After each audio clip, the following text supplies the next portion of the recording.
wax kasta aad qabtayba inaad ugu soo dhex dhuumato raganimo kuma ahan hal mid ilaa soo dhawida ariya ma umulata before falaq wiligan kuriyo taafmili ina hesho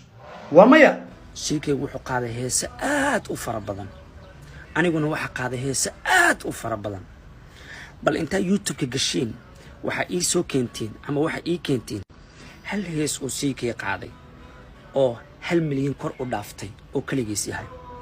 aniga keenay adiga afriya u beddelay adiga trap yaa u ku daray adiga martidii yaa diiday adiga kabankii yaa ka tagay adiga kuwan yaa ku daydaan adiga yaa ka xalaqsiiyay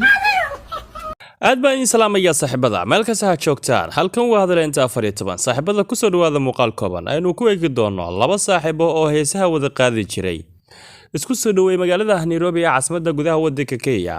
kadibna wada qaaday heesta la yiraahdo falaq waliba heesa kale ayaa iminkan social media qabsaday dagaalka haddaba haddii aan idin micnayo micnaha waxaan kala jeedaa CK waliba fanaanka Halil Balil ayaa iminka wada hardamaya wada dagaalamaya haddaba sheekadu markan faraha way ka sii baxday waxaynu eegi doonaa falaqeen ku saabsan haddaba ninka lagu magacaabo Umar Kirish ama CK miya qaldan mise fanaanka codka dawacsan Halil Balil ayaa aad iyo aad markaas u qaldan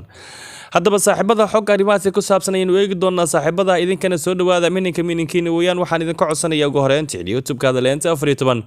hadda subscribe tahay waliba laagtan uga caawisan siina share gareeya saaxiibada si uu gaaro saaxiibo aad iyo aad wanaagsan saaxiibada soo dhawaada haddaba sheekada haddii aad maqashaan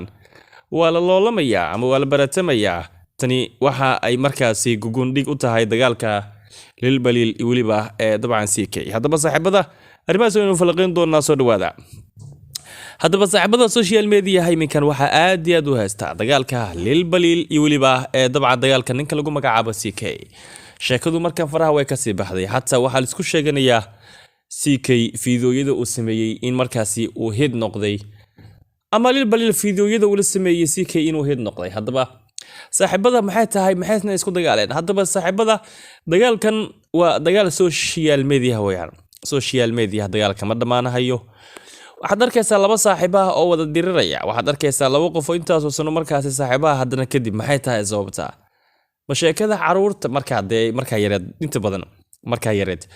kan baa la dagaalaysaa kan baa micnaha la saaxiibaysaa kan baa la dagaalaysaa kan baa la saaxiibaysaa kan baa la dagaalaysaa kan baa uf leedahay kan baa kir leedahay kan baa kan ku sameynaysaa marka laakiin dad waaweyn maxay tahay sababta isku keenay haddaba sababaha waxyaabaha isku keenay waxay tahay dabcan CK maalmihii ugu dambeeyay ba wuxuu dhahayay Halil Balil heesihiisa waligiis 1 milyan ma daawan hada Halil Balil weeyaan markii CK Halil Balil ee midoobeen ayuu CK wuxuu yiri kadib ayuu 1 milyan u gaaray waxa uu soo jawaabay ninka la yiraahdo Halil Balil Halil Balil wuxuu yiri CK mid ayaan ku sheegayaa haddaba CK mid ayaan ku sheegayaa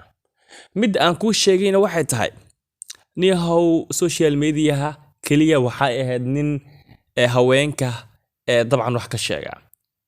waxa ahayd nin markaasi dabcan show iyo shuqul iyo shaqo ku leheen wuxuu yiri heesta waa kari iyo heesta falaq ayaynu markaasi labadeena wada qaadnay markaan wada qaadnayna waxaad noqotay hid fanaan banaanka yaala marka haddii arintaasi ay saas tahay haddaba aan waxa sidii kara waxa gacanta laga qabtay waa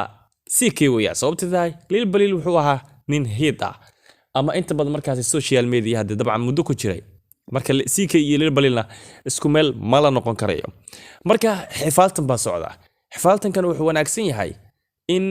dabcan xifaaltanka meel kale haddaba meel kale la isla tago laakiin la isku sheegto ceeb weeyaan marka saaxiibada hadal iyo hoguntoona mid ka rimeeyeen bal ugu horeyntii CK waliba Halil Balil maxay isku haysan naftirkooda ayaa sharxaya wayna ka hadlayaan arrintaas wax kasta aad qabtayba inaad ugu soo dhex dhuumato raganimo kuma ahan hal mid ilaa soo dhawida ariya ma umulata before falaq wiligan kuriyo taafmili ina hesho waa maya CK wuxuu qaaday heesa aad u fara badan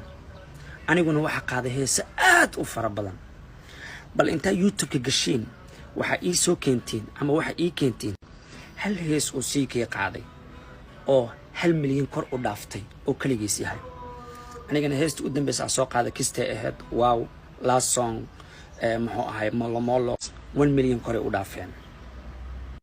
ha aamuso yamta hagalo yuusan igu kalifin inaa studio galo waa talo yuusan igu kalifin inaa studio galo adduunku weyn yahay calafkaaga cun geeskaaga joog haddii lagu dhahay waa lagaa badiyana dee qasab ma ahan haddii lagaa badiyo inaan ku faaniyo oo ku dhaho adaa badisa adoo lagaa badiyo runtaa kuu sheegaa weli hal jidaa kuu bannaan berlin imaaw aan wax kula kariyo waayaha saaxiibadaha runaantii waana soo daawateen idinka qudhiina waa dareemi karaysaan waxyaabaha dhacaya waa dareemi karaysaan hadda kolley runaantii social mediaha markii loo eego haddana waa idin sheegay haddana waan idinkugu celinayaa social mediaha saaxiib wax la dhahay ma jiraan hadda ka hore fanaanad baa haysta waxay tiri war heedhe social media war hoy sidaa ma aha sida doonta yeel ma aha yaa kan aflagaadee ma aha kan aan isku dhacno ma aha social media waxa weeye waa inaad kaliya dadka wax ka faa'iidaan hadda dabcan qof xunaa tahay weliga waad xumaanaysaa marka saaxiibada lil balil iyo waliba dabcan nasiike waxay ahaayeen dad wanaag lagu bartay weeyaan waxay ahaayeen dad aad iyo aad isku fahansan waxay ahaayeen dad saaxiiba